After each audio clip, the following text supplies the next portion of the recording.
فهل وجدتم ما وعد ربكم حقا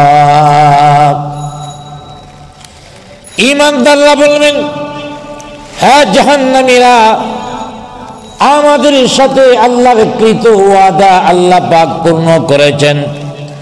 তোমাদের প্রতি আল্লাহ পাকের যে ওয়াদা ছিল তা কি তোমরা পেয়েছো? আল্লাহ পাক কি তোমাদের ওয়াদা পূর্ণ করেছেন?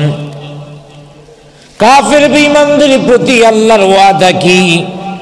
যারা কাফের মুশরিক বেদীন, আল্লাহর অবাধ্য ও কৃতজ্ঞ, যারা ইসলামের দুশমন, যারা ঈমানদারদের দুশমন, তাদের প্রতি আল্লাহ পাকের ওয়াদা ছিল সেটা হলো, তোমরা যদি আমার উপরে ঈমান না আনো, নেক আমল না করো, পরহেজগার মুত্তাকিন না হও, তাহলে আমি তোমাদের জন্য জাহান্নাম বানিয়ে রেখেছি। অতএব জান্নাতীরাও জাহান্নামীদেরকে বলবে, ফাহাল ওয়াজাদতুম মা ওয়া'দা রাব্বুকুম হাক্কান, ও জাহান্নামীরা, তোমাদের সাথে তোমাদের যে রব যে ওয়াদা করেছিলেন তা কি পাইছো? তখন ওরা ডাক দিয়া বলবে, ক্বালু নাআম, হ্যাঁ আমরা পেয়েছি, হ্যাঁ আমরা পেয়েছি।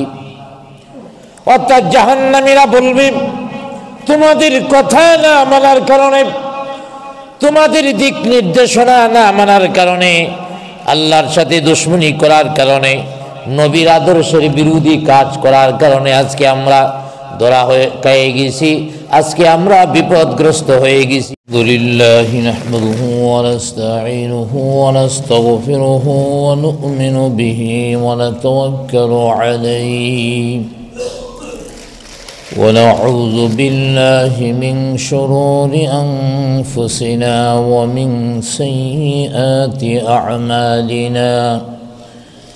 من يهده الله فلا مضل له ومن يضلله فلا هادي له ونشهد أن لا إله إلا الله وحده لا شريك له الذي أرسله بالحق بشيرا ونذيرا وداعيا إلى الله بإذنه وسراجا منيرا. فقد قال الله تبارك وتعالى في كلامه المجيد وفرقانه الحميد. أعوذ بالله من الشيطان الرجيم.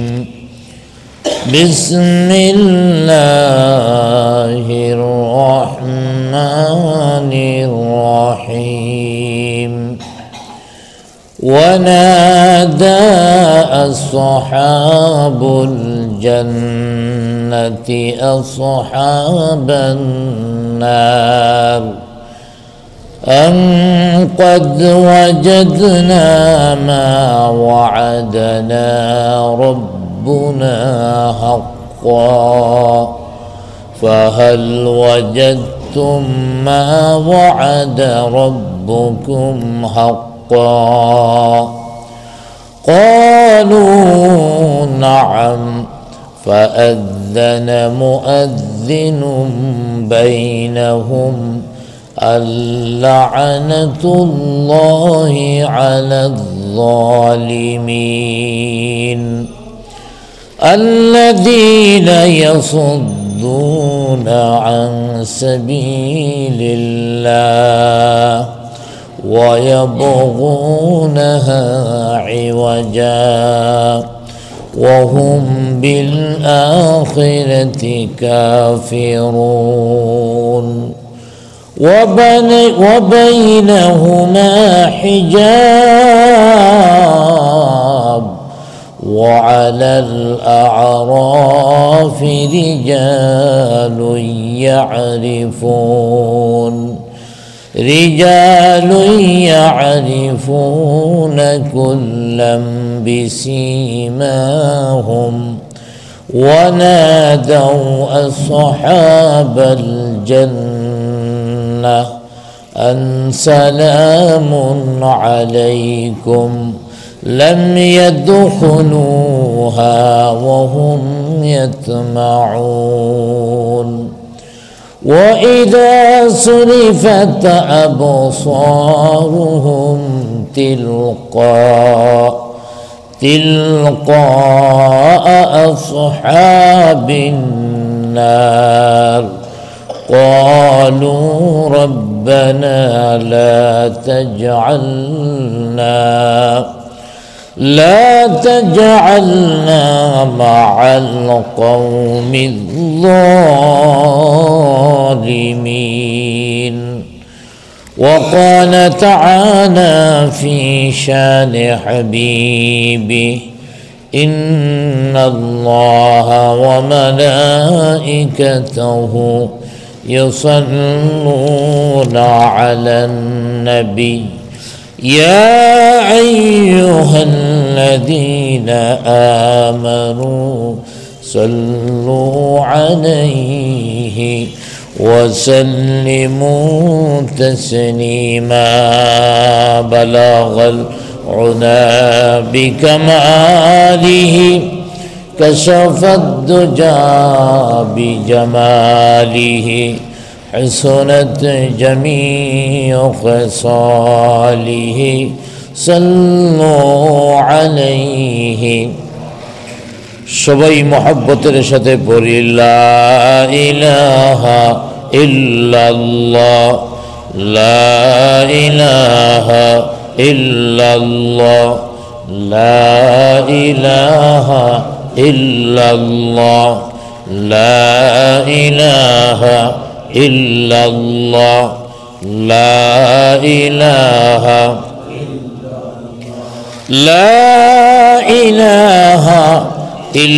ইল্লাল্লাহ মুহাম্মাদুর রাসূলুল্লাহ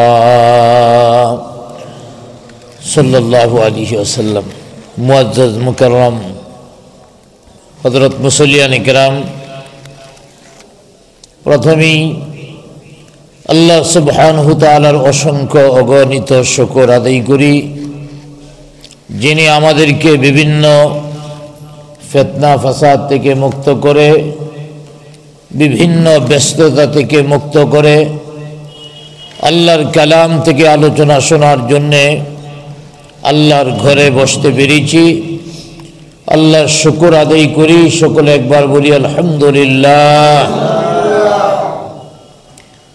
বিগত সপ্তাহে সূরা আরাফের 43 নং আয়াত পর্যন্ত তেলাওয়াত করা হয়েছিল। ওই আয়াতগুলির মধ্যে আলোচনা গিয়েছে আল্লাহ রাব্বুল আলামিন নেককারদেরকে সওয়াব দান করবেন এবং পুরস্কার স্বরূপ জান্নাত দান করবেন, এ সম্পর্কে আলোচনা গিয়েছে। কাফেরদেরকে শাস্তির বিধান করবেন, জাহান্নামে দিবেন, এ সম্পর্কেও আলোচনা গিয়েছে। তাহলে জান্নাতীদের পুরস্কার, জান্নাতীদের শান্তি, দুজকিদের শাস্তি, উভয়টা বিষয়ে আলোচনা করা হয়েছে। আজকে আলোচনা করা হবে জান্নাতি এবং জাহান্নামী উভয় দলের মধ্যে জান্নাতে কথাবার্তা হবে, পরস্পর আলোচনা করবে, কথা বলবে। সুবহানাল্লাহ বলি। আগে তো শুধু জান্নাতীরা জান্নাতে গেল, সুখ স্বাচ্ছন্দ্য নিয়ামত পাইল, জাহান্নামীরা জাহান্নামে গেল, শাস্তি পাইল। কিন্তু দুনিয়ার মধ্যে অনেক মানুষ এমন আছে যাদের মধ্যে বন্ধুত্বের সম্পর্ক, কিন্তু একজন দিনদার আরেকজন পাপী তাপী। তো একজন আরেকজনের সাথে আমলের দিক থেকে মিল নাই। তো বন্ধুত্ব দুনিয়াতে থাকলেও আখিরাতে দুইজন দুই জায়গার মধ্যে চলে যেতে পারে, একজন জান্নাতে আরেকজন জাহান্নামে। তো জান্নাতি এবং জাহান্নামী যদিও দুইজন দুই জায়গায়, কিন্তু আগের বন্ধুত্ব থাকার কারণে অথবা আগের দুশ্মনী থাকার কারণে, দুশ্মনী কেমন, যারা নেককার আল্লাহওয়ালা তাদের কিছু লোকে টিটকারি মারে, মস্কারি মারে, যে মোল্লার বেশ ধরলে কি হইব, আমার ইমানটা খুব শক্ত আছে।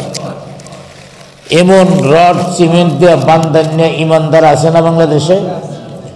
ওরা আল্লাহওয়ালাদের টিটকারি মারছে, মস্কারি করেছে এবং বলেছে তোমরা যে কাজগুলি করতেছো এই কাজগুলি ভুল। আমরা দুনিয়াতেও শিক্ষিত, অতএব শিক্ষা অনুযায়ী আমরা অনেক ভালো ভালো কাজ করে অনেক টাকার মালিক হয়ে গেছি। তোমাদের শিক্ষা দীক্ষাও নাই, যাও কিছু আছে ওই পুরনো কোরআন হাদিসের শিক্ষা, মোল্লার বেশ দর্শক, দুনিয়াতেও কিছু পাইলা না, আখিরাতে যায়ও পাইবা না। জোরে বলি নাউজুবিল্লাহ। তো এই সকল লোকদের মধ্যে কিয়ামতের দিন কথা হবে। ওরা ইমানদারদেরকে টিটকারি মারছে দুনিয়ার মধ্যে, উল্টা টিটকারি শুনবে না, এটা তো হইতে পারে না। অতএব আল্লাহ রাব্বুল আলামিন তাদের মধ্যে কথাবার্তার ব্যবস্থা করে দিবেন, এই সম্পর্কে আল্লাহ পাক আজকের প্রথম আয়াতের মধ্যেই বলেন, ওয়ানাদাউ আসহাবুল জান্নাতি আসহাবান নার قد وجدنا ما وعدنا ربنا حقا। জান্নাতীরা জাহান্নামীদেরকে বলবে, ও জাহান্নামীরা, قد وجدنا ما وعدنا ربنا حقا, আমাদের রব আমাদের সাথে যে ওয়াদা করছিল কিয়ামতের ময়দানে আইসা, পরকালীন জীবনে আইসা সবগুলি ওয়াদা সত্য পেয়েছি। আল্লাহ পাক ওয়াদা করেছেন ইমানদারদেরকে জান্নাত দেওয়া হবে। ইমানদারদের কি দেওয়া হবে? জান্নাত দেওয়া হবে। এটা আল্লাহর দায়িত্ব। একদিন আল্লাহর হাবিব এক সাহাবীকে বলতেছেন, ও সাহাবী, তুমি কি জানো বান্দার উপরে আল্লাহর অধিকার কি আর আল্লাহর উপরে বান্দার অধিকার কি? এক কথায় বান্দার কাছ থেকে আল্লাহর চাওয়াটা কি, আল্লাহর কাছে বান্দার চাওয়া কি? আল্লাহর পক্ষ থেকে বান্দার উপরে একটা জিনিস চাওয়ার আছে, অধিকার আছে। বান্দার পক্ষ থেকে আল্লাহর কাছেও একটা জিনিস চাওয়ার আছে, অধিকার আছে। আল্লাহর হাবিব যখন এই কথা সাহাবীকে জিজ্ঞেস করলেন, সাহাবী বললেন, হুজুর আমি কেমনি করব? এ সম্পর্কে আল্লাহ এবং আল্লাহর হাবিবই ভালো জানেন। তখন আল্লাহর হাবিব বললেন, হে সাহাবী, আল্লাহর পক্ষ থেকে বান্দার উপরে চাওয়া হলো বান্দা ঈমান এনে সে অনুযায়ী আমল করবে। আলহামদুলিল্লাহ বলেন। ঈমান এনে সে অনুযায়ী আমল, অর্থাৎ এক কথায় নেক আমল করবে। ঈমান তো থাকতেই হবে। তাইলে নেক আমলটা হলো আল্লাহর পক্ষ থেকে চাওয়া, বান্দার উপরে অধিকার।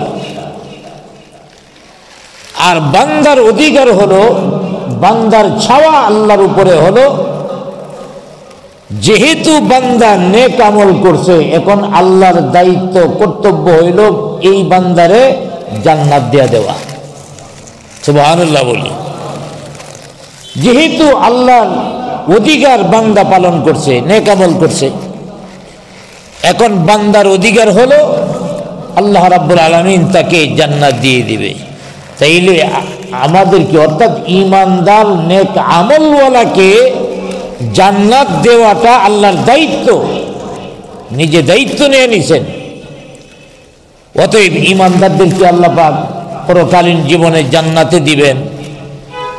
জান্নাতে তাইকা ওই জাহান্নামীদেরকে প্রশ্ন করবেন, ও জাহান্নামীরা, দুনিয়াতে আল্লাহ পাক আমাদের সাথে যা যা ওয়াদা করেছিলেন সব ওয়াদা পূর্ণ করেছেন। ফাহাল ওয়াজাদতুম মা ওয়া'আদা রাব্বুকুম হাক্কা। ঈমানদাররা বলবেন, হ্যাঁ জাহান্নামীরা, আমাদের সাথে আল্লাহর কৃত ওয়াদা আল্লাহ পাক পূর্ণ করেছেন। তোমাদের প্রতি আল্লাহ পাকের যে ওয়াদা ছিল তা কি তোমরা পেয়েছো? আল্লাহ পাক কি তোমাদের ওয়াদা পূর্ণ করেছেন? কাফের বেঈমানদের প্রতি আল্লাহর ওয়াদা কি? যারা কাফের মুশরিক বেদীন, আল্লাহর অবাধ্য ও কৃতজ্ঞ, যারা ইসলামের দুশমন, যারা ঈমানদারদের দুশমন, তাদের প্রতি আল্লাহ পাকের ওয়াদা ছিল সেটা হলো, তোমরা যদি আমার উপরে ঈমান না আনো, নেক আমল না করো, পরহেজগার মুত্তাকিন না হও, তাহলে আমি তোমাদের জন্য জাহান্নাম বানিয়ে রেখেছি। অতএব আমাদের জন্য আল্লাহ পাক জান্নাতের ঘোষণা দিয়েছেন, পেয়ে গেছি।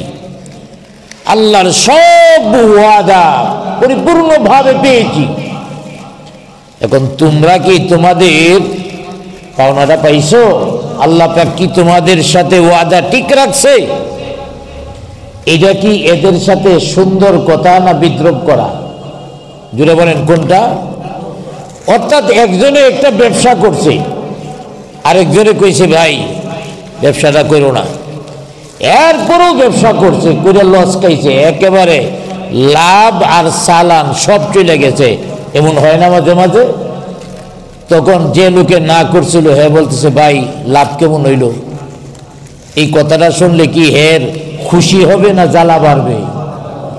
জান্নাতের ভিতরে জান্নাতীরা এমন কটাক্ষ করবে, বিদ্রুপ করবে, কারণ দুনিয়ার মধ্যে ওরা ঈমানদারদেরকে বিদ্রুপ করেছিল, ঈমানদারদের সাথে ঠাট্টা বিদ্রুপ করেছিল, জবাব দেয় নাই। ঈমানদারদেরকে গালিগালাজ করেছিল, জবাব দেয় নাই। ঈমানদারদেরকে হত্যা করেছিল, তারপরেও আত্মীয় স্বজন মামলাও করে নাই, প্রতিশোধ নেয় নাই। অতএব এই জালেমটারে তো আল্লাহ পাক তার পাওনা অবশ্যই বুঝাইয়া দিবেন। ঈমানদাররা সেদিন কটাক্ষ করে বলবেন, পাওনা পাইছো? ওরা সেদিন আর অস্বীকার করতে পারবে না, স্বীকার করবে, তাদের অপরাধ মেনে নিবে আর বলবে, তোমরা যে বিষয়ে দাওয়াত দিয়েছিলা এই বিষয়গুলি না মানার কারণে আজকে আমরা গ্রেফতার হয়ে গিয়েছি, আমাদেরকে জাহান্নাম নামক জেলখানার মধ্যে রাখা হয়েছে। অতএব এইভাবে তারা শিকার আসবে। কিয়ামতের ময়দানে জান্নাতীরা জাহান্নামীদেরকে এভাবে কটাক্ষ করে কথা বলবে। এর একটা দৃষ্টান্ত দুনিয়ার মধ্যে আমাদের নবী দেখায় গেছেন, সুবহানাল্লাহ বলেন। আমাদের নবী দুনিয়ার মধ্যে একটা দৃষ্টান্ত দেখাইছেন, সেই দৃষ্টান্তটা হলো বদরের প্রান্তরে আল্লাহর হাবিব মক্কা থেকে যখন মদিনায় চলে আসলেন, মদিনায় চলে আসার পরেও কাফের বেঈমান যারা আছে তাদের ক্রোধ নিবারণ হয় না, তাদের রাগ এখনো কমতেছে না। তারা মিটিং করলো, মুহাম্মদ আমিনরে চাইছিলাম মক্কার মধ্যে মেরে ফেলতে, কিন্তু মক্কা থেকে চলে গেল মদিনায়, আমরা তাকে মারতে পারলাম না। অতএব মদিনায় যাইয়া একটা রাষ্ট্র গঠন করে ফেলেছে, মদিনার মধ্যে যাইয়া প্রেসিডেন্ট হয়ে গেছে। আমরা যে দ্বীনের দাওয়াতটাকে থামাতে চেয়েছিলাম, মুহাম্মদ আমিনকে শেষ করে দিতে চেয়েছিলাম, আমরা যেভাবে কাজ করি তার উল্টা হয়ে গেল। তিনি মদিনা নামক রাষ্ট্রের প্রেসিডেন্ট হয়ে গেছে। অতএব ওদের জ্বালা, ক্রোধ, অহংকার আরো বেড়ে গেল। এখন বড় বড় নেতারা বৈশা সিদ্ধান্ত নিল এই মদিনা নামক রাষ্ট্র রাখা যাবে না, মদিনা নামক রাষ্ট্রটাকে পৃথিবীর ইতিহাস থেকে মুছে ফেলতে হবে। এই ধরনের চিন্তা ভাবনা অনেক ইসলাম বিদ্বেষীরা করে, বাংলাদেশেও হয়েছে। মনে করেছিল আমরা জেল, জুলুম, ফাঁসি এইগুলি যদি দিতে থাকি, এক সময় লোকজন কমতে কমতে কমতে কমতে এক সময় আমাদের আর কোনো প্রতিদ্বন্দ্বিতা থাকবে না, আমাদের বিরুদ্ধে কথা বলা যাবে না। আমার ভাইয়েরা, কিন্তু দেখা যায় ৭১-এর পরে হঠাৎ করে সব শেষ, আবার ৫ই আগস্টে হঠাৎ করে সব শেষ। ঠিক কিনা জুড়ে বলেন? আমরা তো মনে করেছিলাম যে পতন মনে হয় ফেরাউনের হবে না, কিন্তু আমার ভাইয়েরা, ফেরাউন নিজে দাবি করেছে আনা রাব্বুকুমুল আলা, এরপরেও আল্লাহ পাক ফেরাউনের সময় দিয়েছিলেন। ঠিক কিনা জুড়ে বলেন? নাকি ফেরাউন প্রেসিডেন্ট হয়েছে আনা রাব্বুকুমুল আলা বলছে পতন হয়ে গেছে, এমন না। আমার ভাইয়েরা, ফেরাউন আনা রাব্বুকুমুল আলা বলার পর যুগের পর যুগ ফেরাউন ক্ষমতা চালিয়েছে। নমরুদ নিজেকে রব দাবি করার পরও যুগের পর যুগ নমরুদ ক্ষমতায় ছিল। অতএব পৃথিবীর ইতিহাসে যারাই আল্লাহ ওয়ালাদের সাথে বিরোধিতা করেছে, নবীদের সাথে বিরোধিতা করেছে, নবীদের ওয়ারিসদের সাথে বিরোধিতা করেছে, হয়তো সাময়িক সময় পেয়েছে, কিন্তু যে যত বেশি বিরোধিতা করেছে, যে যত বেশি নির্যাতন করেছে, তার পতনটাও তত বেশি লাঞ্ছনাকর হয়েছে। যে যত লম্বা সময় পেয়েছে তত বেশি লাঞ্ছিত হয়েছে। মক্কার লোকেরা সিদ্ধান্ত নিল মুহাম্মদ আমিনকে শেষ করে দিয়েছিলাম, কিন্তু মদিনায় যাইয়া মদিনার সব লোকেরা তাকে মিলে প্রেসিডেন্ট বানায় নিল। এটা হয় না। অতএব আমরা মদিনায় আক্রমণ করব, মদিনাকে শেষ করে দিব, পৃথিবীর মানচিত্রে মদিনা নামক আর কোনো রাষ্ট্র রাখবো না। কিন্তু মদিনাওয়ালার সাথে আছে কে? আরো জুড়ে বলেন, কে আছে? আরে মদিনা ধ্বংস করবা, মদিনা তো শুধু একটা ভূমি নয়, এই মদিনাওয়ালার সাথে তখন ছিল আল্লাহ। আমার ভাইয়েরা, ১,০০০-এর বিশাল বাহিনী, যারা মূল যোদ্ধা, শক্তিশালী বীর পুরুষ, যারা ১,০০০ তারা রওনা দিল। দেখে দেখে বেছে বেছে মাত্র ১,০০০ তারা নিল। প্রত্যেকের সাথে, কারো সাথে ঘোড়া, কারো সাথে ওট, এইভাবে সাওয়ার হয়ে আসলো। প্রত্যেকের হাতে হাতে অস্ত্র রয়েছে। তদানীন্তন সবচেয়ে গুরুত্বপূর্ণ অস্ত্র ছিল তরবারি। সেই তরবারি, তীর, ধনুক তদানীন্তন সময়ের আধুনিক অস্ত্রে সজ্জিত হয়ে তারা মদিনার দিকে রওনা দিল। আর পক্ষান্তরে মদিনায় যখন খবর আসলো মদিনায় আক্রমণ করার জন্য ১,০০০ সৈন্য আসতেছে, আল্লাহর হাবিব সাল্লাল্লাহু আলাইহি ওয়াসাল্লাম সাহাবায়ে কেরামদেরকে বললেন, এদের সাথে যুদ্ধ করতে হবে, এদের আক্রমণকে প্রতিহত করতে হবে। আল্লাহর হাবিব বললেন, কারা কারা যুদ্ধে যাইবা তোমরা? স্বেচ্ছায় বলো কারা কারা যাবে। আমার ভাইয়েরা, ৩১৩ বা ১৪ জনের একটা কাফেলা হয়ে গেল। কেমন কাফেলা?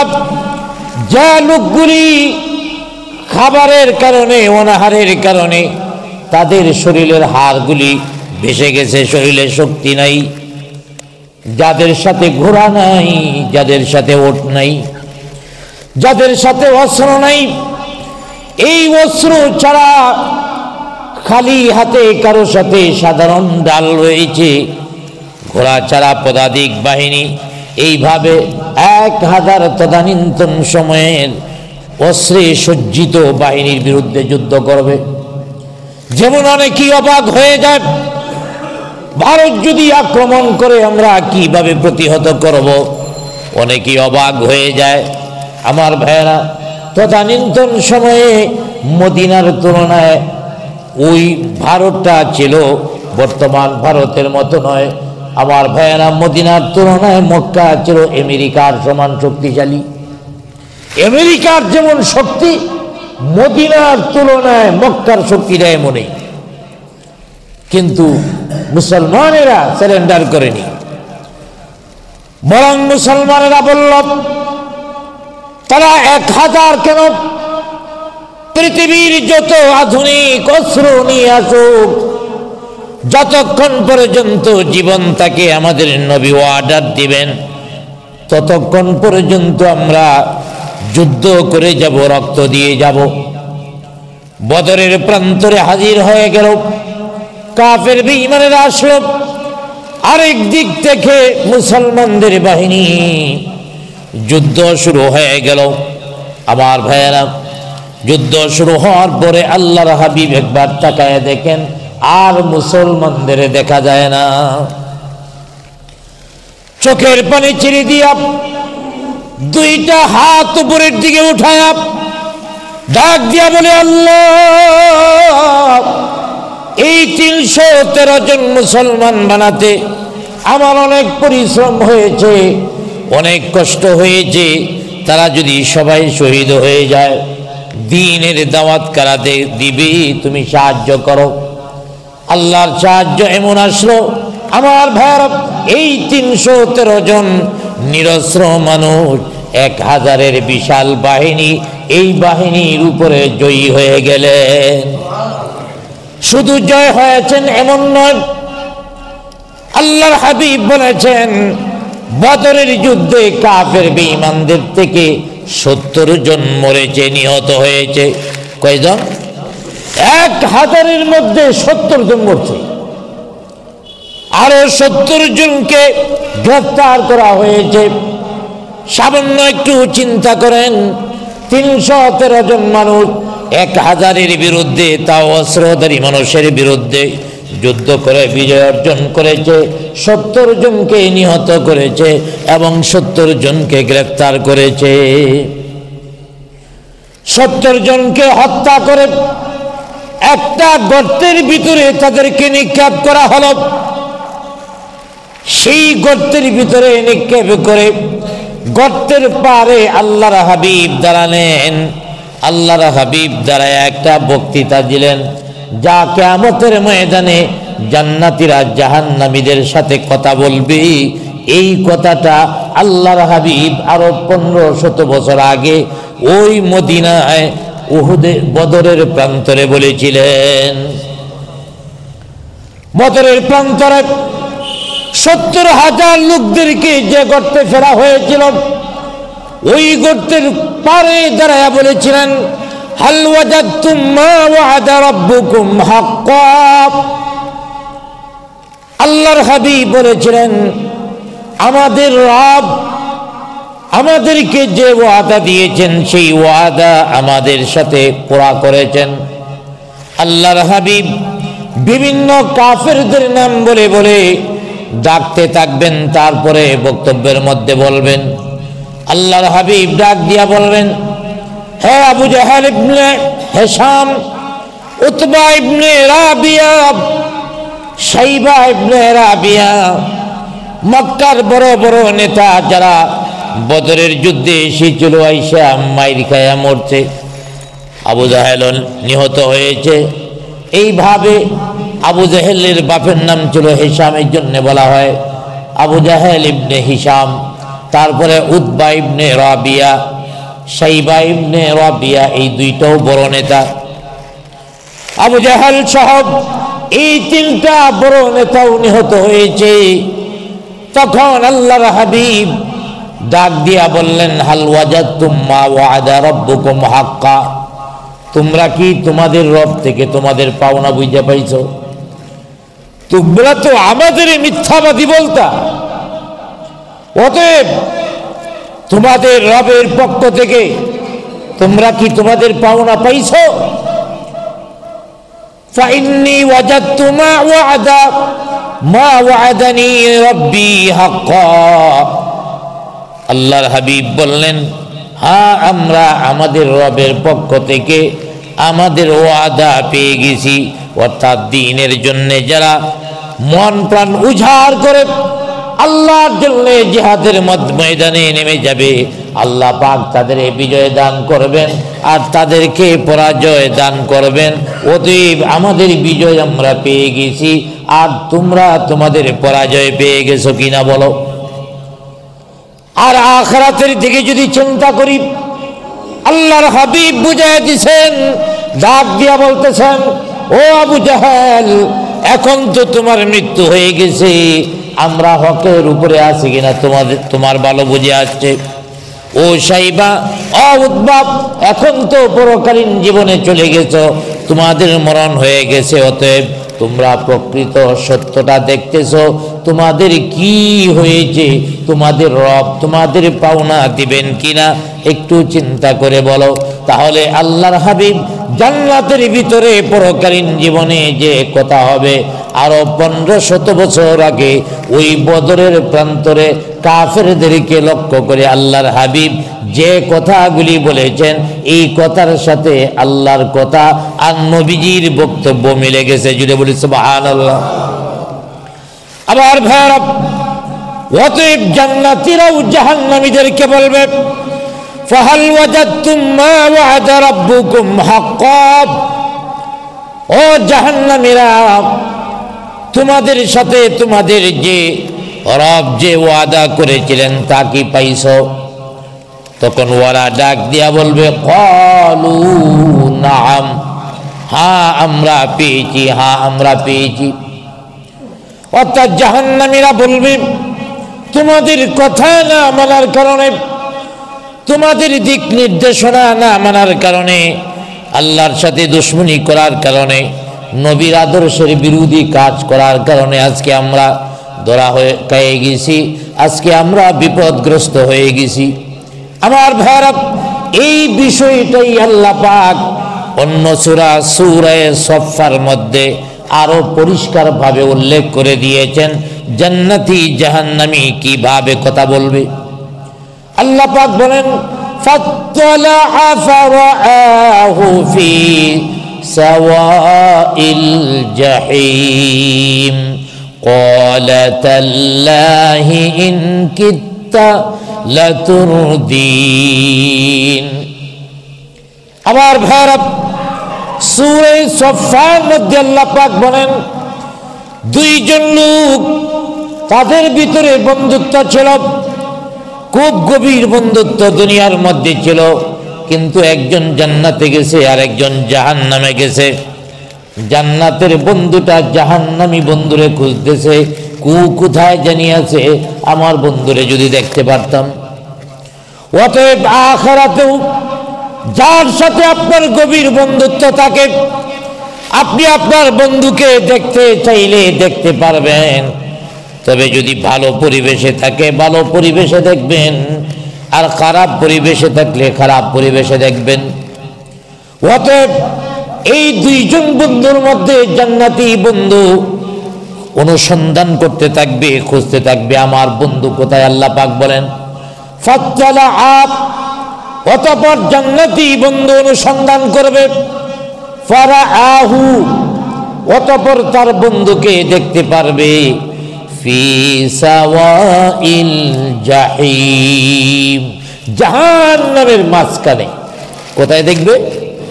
জাহান্নামের মাঝখানে আছে। জান্নাতে থেকে তার বন্ধুরে দেখবে জাহান্নামে। এবার জান্নাতি বন্ধুটা কি বলবে? ক্বালা তাল্লাহ ইন কিত্তা লাতুরদিন।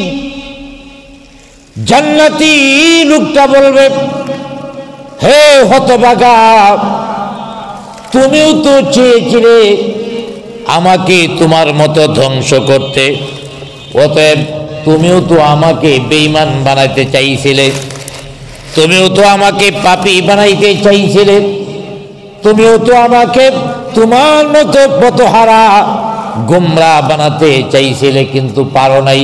কেন পারো নাই? আল্লাহ আবার ওই লোকটা জান্নাতে থেকেই বলবে, ওয়ালাউলা নি'মাতু রাব্বি লাকুনতু মিনাল মুহযারিন। জান্নাতি ব্যক্তি বলল, হ্যাঁ আমিও তোমার মতো ধ্বংস হয়ে যেতাম, কিন্তু কেন ধ্বংস হই নাই? ওয়ালাউলা নি'মাতু রাব্বি, আল্লাহর নিয়ামত, আল্লাহর রহমত যদি আমার উপরে না থাকতো, আল্লাহর অনুগ্রহ যদি আমার উপরে না থাকতো, লাকুনতু মিনাল মুহযারিন, তাহলে আমিও তোমার সাথে হাজির হয়ে যেতাম। আল্লাহর অনুগ্রহের কারণে, আল্লাহর দয়ার কারণে আমি বেঁচে গেছি।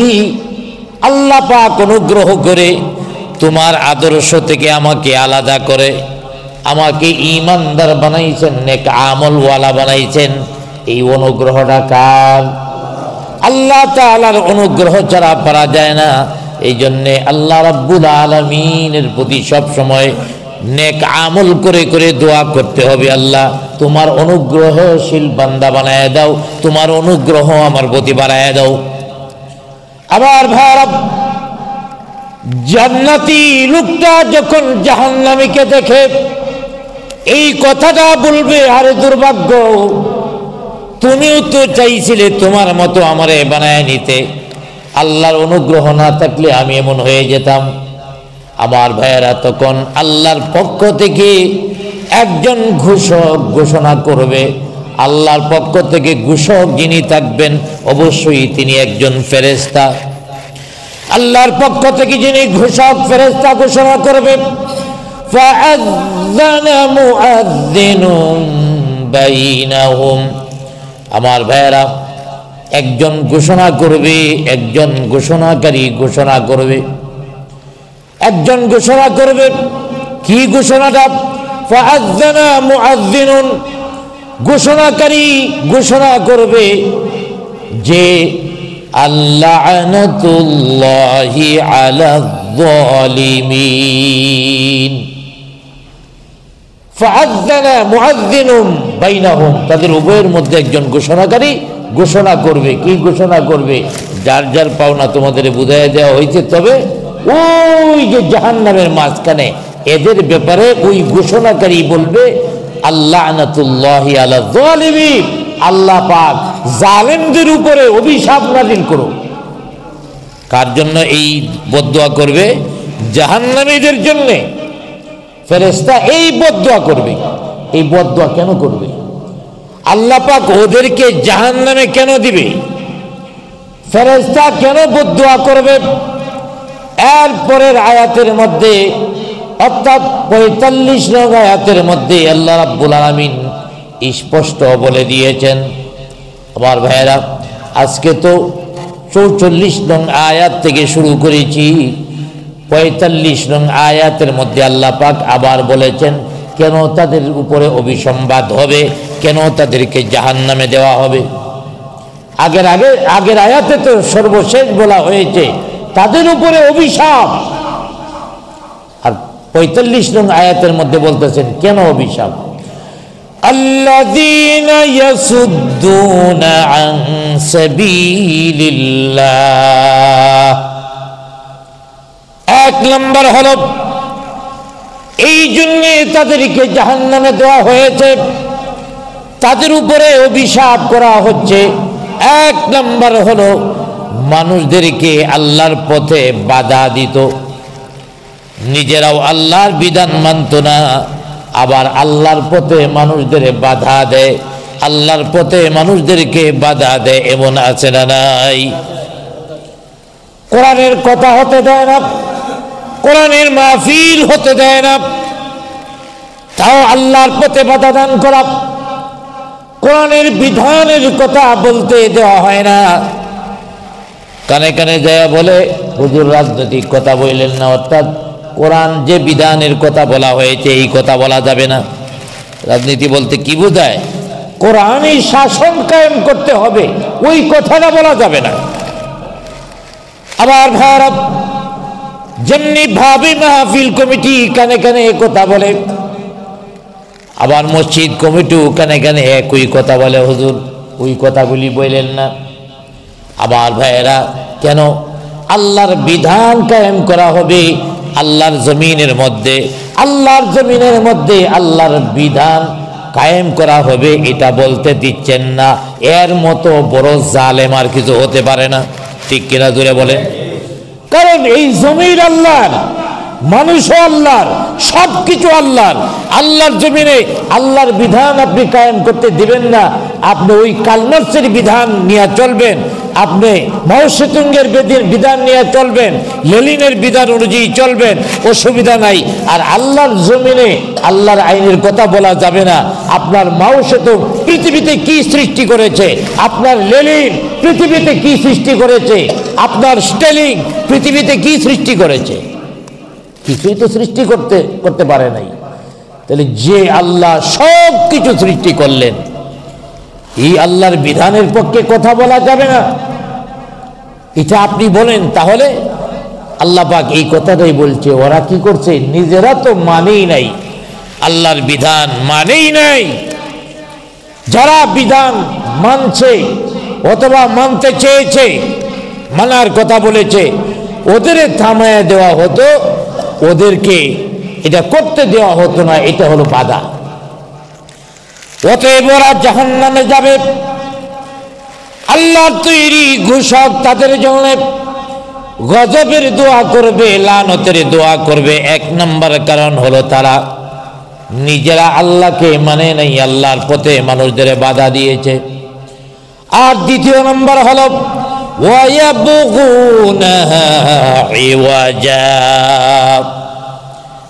আর দ্বিতীয় নম্বর হলো তারা আল্লাহর বিধানের মধ্যে বিতর্ক তৈরি করেছে, ভুল ধরেছে। আল্লাহর যে বিধি বিধান আছে, এই বিধি বিধানের কোন জায়গার মধ্যে ভুল ধরা যায় এটার চেষ্টা করছে। দেখবেন সংসদের মধ্যে দাঁড়াইয়া আসলে তো কোরআন হাদিস কিছুই জানে না, একটা দুইটা আয়াত কোনো দালাল আলেমের মাধ্যমে শিখা সংসদে দাঁড়াইয়া বলতেছে, আলেমরা যে এই কথা বলতেছে এটা ঠিক না। কি লাকুম দীনুকুম ওয়ালিয়া দীন।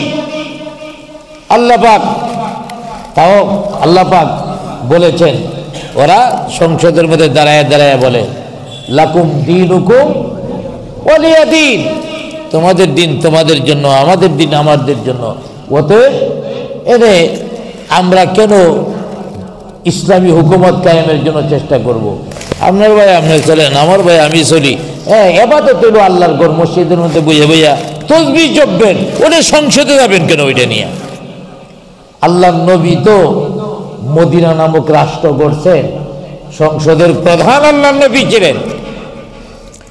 অতএব আমার ভাইয়েরা, ওরা এই কথাটাই বলে যে আল্লাহ বলেছেন লাকুম দীনুকুম ওয়ালিয়া দীন, আমার দিন আমার জন্য, তোমার দিন তোমার জন্য। আরে এইটা তো এই কথা বলছে না যে যেমনি মন চায় চলো, বরং এটা একটা থ্রেড।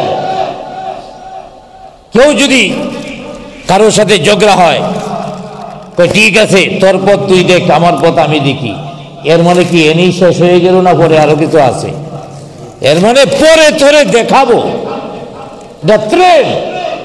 কিন্তু না বুঝা শুরু করে দেয়। এটা হলো আল্লাহর বিধানের মধ্যে দোষ ত্রুটি বের করা, ফিতনা বের করা, মানুষের মধ্যে বিতর্ক লাগায় দেওয়া।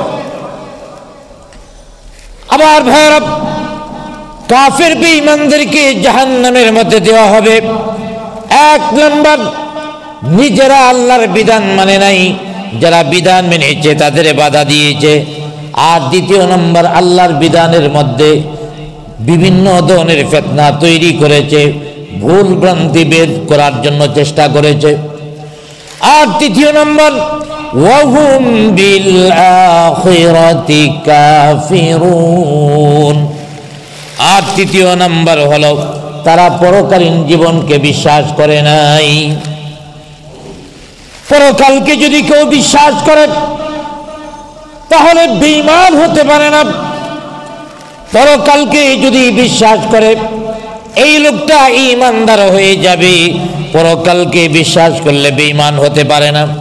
পরকালকে যদি বিশ্বাস করে লোকটা নামাজি হয়ে যাবে। পরকালকে যদি বিশ্বাস করে যাকাত দেনেওয়ালা হয়ে যাবে।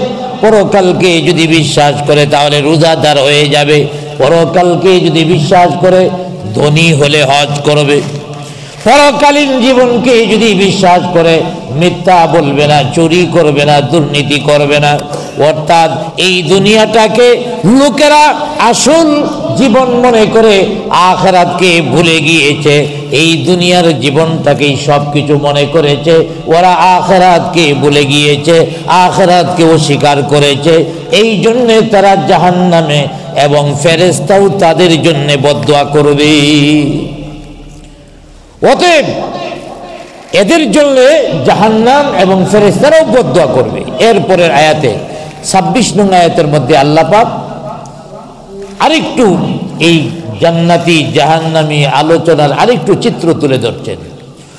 ওয়া বাইনাহুমা হিজাব ওয়া আলাল আ'রাফি রিজালুন ইয়ারিফুন ইয়ারিফুনা কুল্লাম বিসীমাহুম ওয়া বাইনাহুমা হিজাবুন। জান্নাতি জাহান্নামী কথা বলবে। কিভাবে কথা বলবে? জান্নাতি জাহান্নামী একসাথে বৈশা দুইজন কথা বলবে এটা হবে না। কারণ জান্নাতি থাকবে জান্নাতের আরামে, আর জাহান্নামী থাকবে জাহান্নামের শাস্তিতে। দুইজন যদি একত্রিত হয়, হয়তো জাহান্নামী লোকটা জান্নাতে আসতে হবে অথবা জান্নাতি লোকটা জাহান্নামে যাইতে হবে। ঠিক কিনা ধরে বলেন? হয়তো জান্নাতি জাহান্নামে যাবে বা জাহান্নামী জান্নাতে যাবে। অতএব যেমন আমাদের দুইজন দুই ঘরের মধ্যে থেকে তো আলাপ করতে পারে না। এক ঘরের মধ্যে এক বাড়িতে দুইজন একত্রিত হবে। তো আল্লাহ পাক বলছেন ওরা একত্রিত হবে কেমনে? ওয়া বাইনাহুমা হিজাব। এই দুই দলের মাঝখানে হিজাব থাকবে। হিজাব, দুই দলের মাঝখানে কি থাকবে? হিজাব, প্রতিবন্ধকতা। প্রতিবন্ধকতা। ওয়া আলাল আ'রাফ। আর সেই প্রতিবন্ধকতাটা কি? সেই প্রতিবন্ধকতা হলো আরাফ। জান্নাতি জাহান্নামী দুই দলের মাঝখানে থাকবে আরাফ। দুই দলের মাঝখানে কি থাকবে? আরাফ। রিজালুন ইয়ারিফুনা কুল্লাম বিসীমাহুম। আল্লাহ পাক বলেন সেদিন জান্নাতীদেরকে দেখেই চেনা যাবে, জাহান্নামীদেরকে দেখেই চেনা যাবে। কারণ জান্নাতীদের চেহারা থাকবে নূরানি, জান্নাতীদের চেহারা থাকবে সুন্দর, আর জাহান্নামীদের চেহারা থাকবে যেমনি ভাবে আগুনে পোড়ানোর পরে লাকড়ি কয়লা হয়, এই লাকড়ির চেয়েও কালো থাকবে জাহান্নামীরা। অতএব জান্নাতি দেখলেই বুঝা যাবে এটা জান্নাতি। জাহান্নামী দেখলেই বোঝা যাবে। কিভাবে? বিসীমাহুম। বিসীমাহুম, সিমটম দেখে, নিদর্শন দেখে একজন আরেকজনকে চেনা যাবে। এখানে আরাফ বলতে বোঝানো হয়েছে জান্নাত জাহান্নাম দুইটার মাঝখানে কি যে দেওয়ালটা, এই দেওয়ালটারে বলে আরাফ। আর কেউ কেউ বলছে আরাফ আরেকটা জায়গা। আরাফ কি? আরেকটা জায়গা, যে জায়গার মধ্যে এমন একটা দল বসবাস করবে যারা জান্নাতেও না, যারা জাহান্নামেও না। মুফাসসিরগণ বলেছেন জান্নাত এবং জাহান্নাম এই দুইটার দেওয়ালের উপরে, একটু উপরে একটা জায়গা থাকবে, ওই জায়গাটার নাম হলো আরাফ। জুড়ে বলি সুবহানাল্লাহ। অতএব আরাফ বহু বছর, এক বছর হলো আরাফা। আরাফা আমার ভাইয়েরা, অতএব এটাকে মাঝখানে যেটা থাকবে, দেওয়ালি হোক আর যাই হোক, জান্নাতি জাহান্নামী এদের মাঝখানে যেটা থাকবে এটাই। যেমন সূরা হাদীদের মধ্যে আল্লাহ পাক বলেন, ফাযুরিবা বাইনাহুম বিসূর, আল্লাহ পাক বলবেন অতঃপর দুই দলের মাঝখানে একটা প্রাচীর থাকবে। প্রাচীর, সূর মানে প্রাচীর, দুই দলের মাঝখানে প্রাচীর থাকবে। জান্নাতি এবং জাহান্নামী এই দুই দলের মধ্যে প্রাচীর থাকবে। এখন ওই যে বলছিলাম মানে জাহান্নামে যাবে তিনটা কারণে, এর মধ্যে একটা কারণ হলো আল্লাহর বিধানের মধ্যে দুষ্ত্রুটি বাইর করে, ইসলামের মধ্যে দুষ্ত্রুটি বাইর করে। এই আয়াতের মধ্যেও একটা দুষ্ত্রুটি ওরা বাইর করতে পারে। কি বাইর করতে পারে? আল্লাহ পাক বলছে জান্নাতি জাহান্নামী দুই দলের মাঝখানে থাকবে হিজাব মানে দেওয়াল, প্রাচীর। মাঝখানে যদি প্রাচীর থাকে, দেওয়াল থাকে, দুইজনে কথা বলবো কেমনে? এই যে ওয়ালের পাশে যদি একজন থাকে আর একজন এই পাশে থাকে, তাহলে দুইজনে কথা বলা সম্ভব? আওয়াজ বলেন সম্ভব? কথা শোনা যাবে না? জোরে বললে অল্প অল্প আসলো, আর ওয়াল যদি আরো মোটা হয় তাহলে শোনা যাবে না। তাইলে যারা ইসলাম বিদ্বেষী ওদের মাথার মধ্যে এই চিন্তাটা আসতে পারে যে হুজুররা যা বলে না বুঝা বলে। কোরআন শরীফের মধ্যে আল্লাহই বলছেন ওয়া বাইনাহুমা হিজাব, জান্নাতি জাহান্নামী দুই দলের মধ্যে থাকবে প্রাচীর। প্রাচীর যদি থাকে দেখবো কেমনে? প্রাচীর যদি থাকে তাহলে কথা বলবে কেমনে? আবার ভাইরা, এই প্রশ্নের জবাবটা বর্তমান বিজ্ঞানের যুগে, এই বিজ্ঞান ও প্রযুক্তির যুগে এই প্রশ্নের জবাবটা আরো সহজ হয়ে গেছে। কারণ পৃথিবীর এক প্রান্ত থেকে আরেক প্রান্তের লোকের সাথে কথা বলা যায়। ঠিক কিনা জোরে বলেন? পৃথিবীর এক প্রান্ত থেকে আরেক প্রান্তের লোকের সাথে টেলিফোনে কথা বলা যায় কি বলা যায় না? বলা যায়। তো প্রাচীরের উপরে থাকলে কি হয়েছে? দুনিয়ার মধ্যে যদি মানুষ পৃথিবীর এক প্রান্ত থেকে আরেক প্রান্ত থেকে কথা বলার মাধ্যম তৈরি করতে পারে, তাহলে আমার আল্লাহ কি পারে না? এখন প্রশ্ন হতে পারে, ঠিক আছে মানলাম কথা বললো, দেখবো কেমনে? আবার ভাইরা, দুই দলের মাঝখানে প্রাচীর দেখবে কেমনে? তাও এই বিজ্ঞানের উন্নতির যুগে বোঝাটা খুবই সহজ। আপনি বসে আছেন বাংলাদেশে, আপনার ছেলে আছে আমেরিকায়, দুইজনে সরাসরি কথা বলছেন, কথা শোনাও যায় আবার তার ছবিও দেখা যায়। ঠিক কিনা? দেখতেও আছেন, কথা শুনতেও আছেন। তাইলে ওই ইসলামের বিধানের মধ্যে যারা বিতর্ক তৈরি করতে আসে, এদের এক নাম্বার, ওরা যেহেতু বিজ্ঞানিক দাবি করে, এই জন্য প্রথম জবাবটা দিলাম এদের মতো করে। আর দ্বিতীয় নম্বর জবাব হল, আমরা আছি এই পৃথিবী নামক জগতের মধ্যে, আর জান্নাত জাহান্নাম হবে আখিরাতের ভিন্ন একটা জগতের মধ্যে। অতএব এই দুনিয়ার মধ্যে থেকে আখিরাতে আল্লাহ পাক কিভাবে জান্নাতি জাহান্নামীদের কথা বলার ব্যবস্থা করবেন, এটা আমাদের অনুমান করা অনেক কঠিন, অনেক কঠিন। শুধু আল্লাহ এবং আল্লাহ নবী যতটুকু বলেছেন এতটুকুর উপরে ঈমান আনাই হলো মুমিনের কাজ। আল্লাহ এবং আল্লাহর নবী যতটুকু বলেছেন এতটুকুর উপরে ঈমান আনা হলো মুমিনদের কাজ। এছাড়া দেওয়াল থাকবে, কথা বলবো কেমনে, এই ধরনের আমার ভাইয়েরা ওই চিন্তা করেই জায়েজ নয়। নামাজ পড়বো, ওযু ফরজ করলেন কেল্লা গিয়া, ওযু ফরজ করলেন, তারপরে বায়ু বেরিয়েছে পিছনের রাস্তা দেয়া, হাত ধুইতে হইব কেন, মুখ ধুইতে হইব কেন, মাথা মাসে করতে হবে কেন, এই অবান্তর প্রশ্ন কেউ কেউ করে থাকেন। মনে রাখবেন, আল্লাহ পাক কেন করছেন এটা আল্লাহই জানেন। আপনার আমার এখানে প্রশ্ন করার অধিকার নাই। এগুলির উপরে ঈমান আনাই হলো মুমিনের কাজ। কারণটা হলো পরকালীন জীবনে কি হবে এটা আমাদের দ্বারাতে অনুমান করাও সম্ভব নয়। আরে পরকালীন জগৎ তো অনেক দূরে, দুনিয়ার মধ্যে আমরা আছি এখন। এই দুনিয়ার মধ্যেও অনেকের জগৎ ভিন্ন হয়। যেমন দুইজন লোক একসাথে আছে, আমার ভাইয়েরা, একই বিছানায় শুয়ে রয়েছে, একজন ঘুমায় গেছে আর একজন জাগ্রত।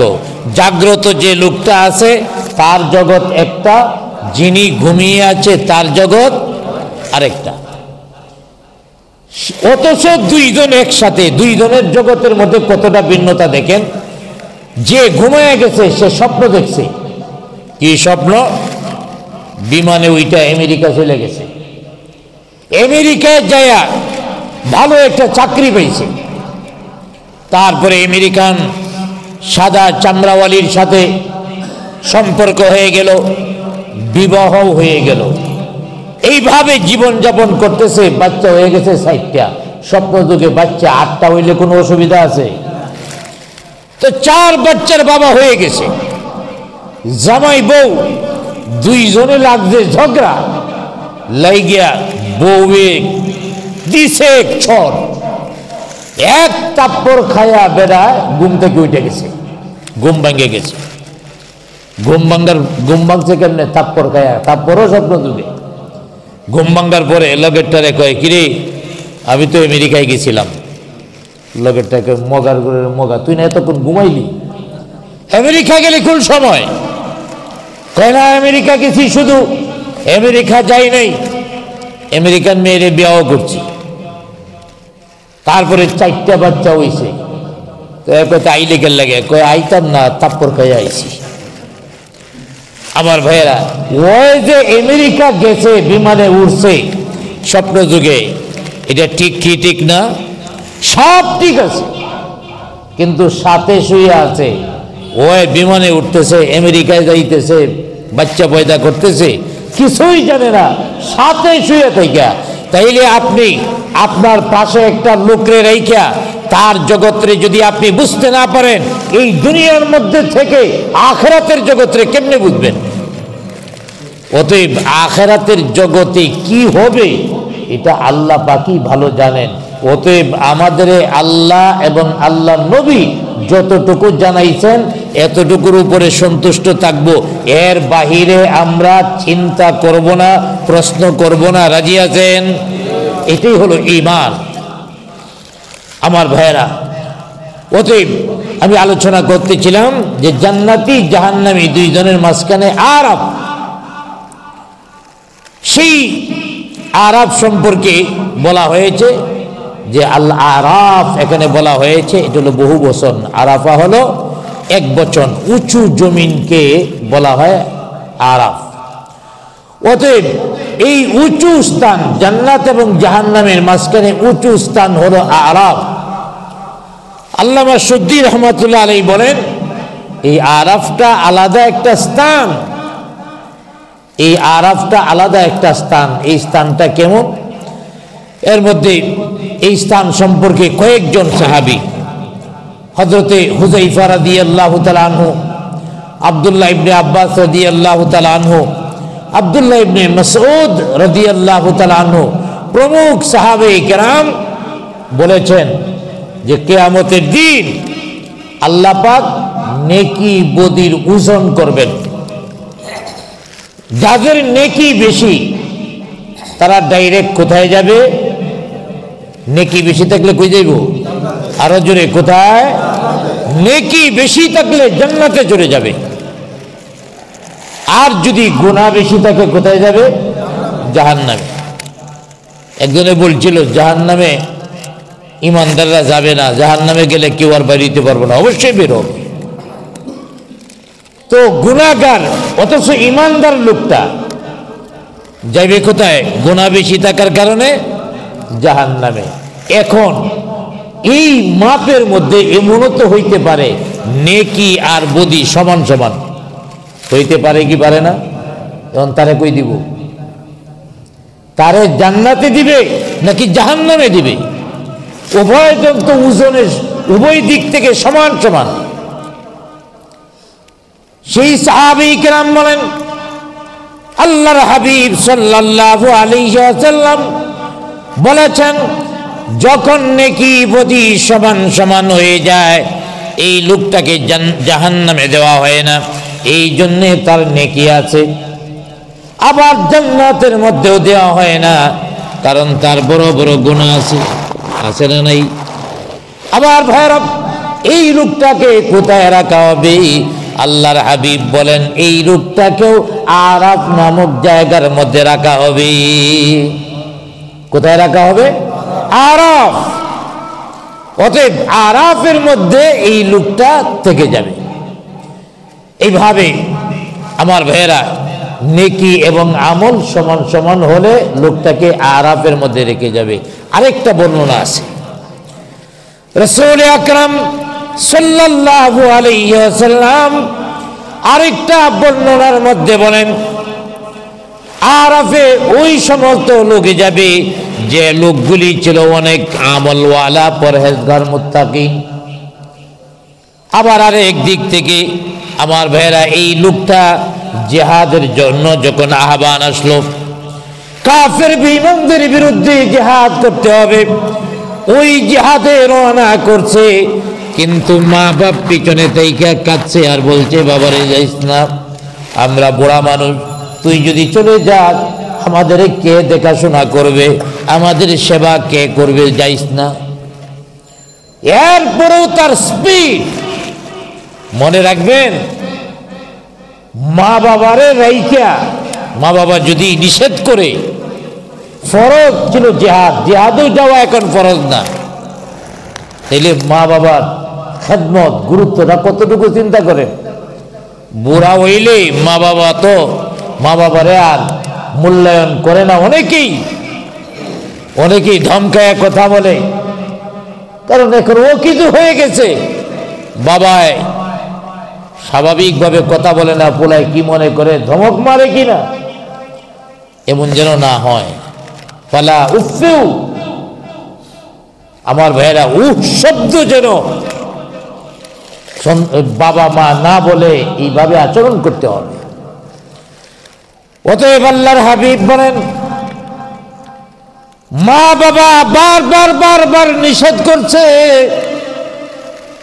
এরপর লোকটা জিহাদের মধ্যে চলে গেছে, বীর দর্পে যাইয়া জিহাদ করতে করতে তার জীবনটা চলে গেছে, শহীদ হয়ে গেছে। আল্লাহর হাবিব বলেন তার নেকি আছে, নেকির অভাব নাই। আল্লাহর দ্বীনের জন্য, আল্লাহর পতাকা উত্তোলন করার জন্য সে শহীদ হয়েছে। অতএব এই লোকটাকে জাহান্নামের মধ্যে দেওয়া যাচ্ছে না, এই জন্য দেওয়া যাচ্ছে না, সে আল্লাহর বিধান কায়েমের জন্য যুদ্ধ করেছে।